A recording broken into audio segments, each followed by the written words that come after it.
मैंने चंद दिन पहले फेसबुक पे एक छोटा सा मैसेज देखा था भारत के एक फौजी का, और मुझे बहुत दुख हुआ उसकी बातें सुन के। मैं सिर्फ एक दो बातें कहना चाहूंगा मोदी सरकार साहब से और वो जवान से। एक तो आपको खाना पूरी तरह मिलता नहीं है और आप चले पाकिस्तान के साथ मुकाबला करने के लिए और पाकिस्तान को नेस्तनाबूद करने के लिए।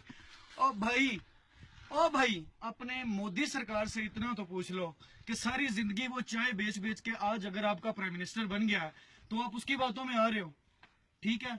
और मैं आपको एक छोटी सी बात करूं, हम तो यहाँ पे ये देखो बर्फ हो रही है, यहाँ पे हम खड़े हैं पाकिस्तान की हिफाजत के लिए। बच्चे जब दिल करे जब भी कहे, मैं तो नहीं कहता हूँ कि मैं वहां पे आ रहा हूँ, ये मैं नहीं कहता हूँ। और जिस तरह हम कह रहे थे कि भाई मैं आ रहा हूँ, मुझे मोदी बता दे, मुझे मोदी बता दे, तुझे मोदी बताएगा तू अपने घर जाएगा या हमारे पास लड़ने के लिए आएगा?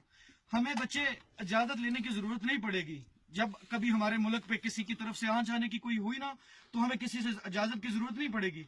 मैं तो क्या, जब हमने ये कुत्ता भेज दिया ना, ये कुत्ते को देख लो, इस कुत्ते को भेज दिया ना तो आप लोगों के लिए ये कुत्ता ही काफी है भाई। मेरे आने की या हमारे किसी फौजी के आने की जरूरत नहीं। ओके, अपना ख्याल रखना।